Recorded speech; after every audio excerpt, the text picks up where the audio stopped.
మల్కాజ్గిరి జిల్లా ప్రభుత్వ ఆసుపత్రిని మల్కాజ్గిరి ఎమ్మెల్యే మరి రాజశేఖర్ రెడ్డి సందర్శించారు. ఆసుపత్రిలో ఉన్న సమస్యలను ఆసుపత్రి వర్గాలను అడిగి తెలుసుకున్నారు. లిఫ్ట్ పనిచేయడం లేదని తెలుపగా లిఫ్ట్ను రిపేర్ చేయాలని అధికారులను ఆదేశించారు. ఆయన ఆసుపత్రిలో రోగులకు కావాల్సిన వాటర్ ప్లాంట్ను జైన్ కమ్యూనిటీ ఏర్పాటు చేస్తున్నట్లు వెల్లడించారు.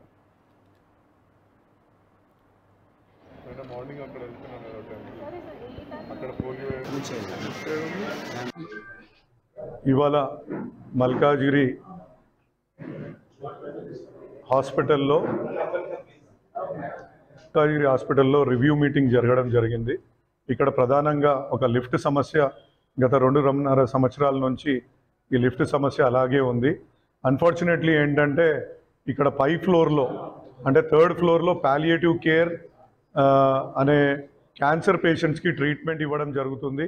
అదేవిధంగా ఇక్కడ చిన్నపిల్లల్ని కూడా ఇక్కడనే NICU వాళ్ళకి కూడా ఉండడం వలన వాళ్ళు అనేక తీవ్ర ఇబ్బందులకు గురవుతున్నారు లిఫ్ట్ లేకపోవడం మూలాన.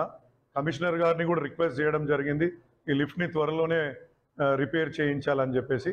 అదేవిధంగా సదనంకి సంబంధించిన సర్టిఫికేట్లు కూడా కొన్ని జారీ చేయట్లేదు అనేసి చెప్పడం, అంటే వాళ్ళకు ఫ్రీ పాసులు ట్రైన్ పాసులు ఇవ్వడానికి గురించి వాళ్ళు కూడా కంప్లైంట్ రైజ్ చేయడం జరిగింది.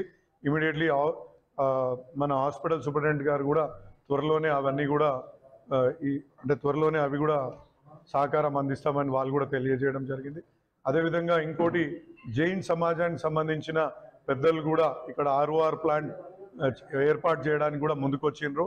DC గారు కూడా ఇక్కడికి ముందుకొచ్చి ఇక్కడ ఒక టాయిలెట్ని నిర్మించి ఇక్కడ వచ్చే రోగుల సౌకర్యం కల్పిస్తామని కూడా వాళ్ళు కూడా తెలియజేయడం జరిగింది. ఇవాళ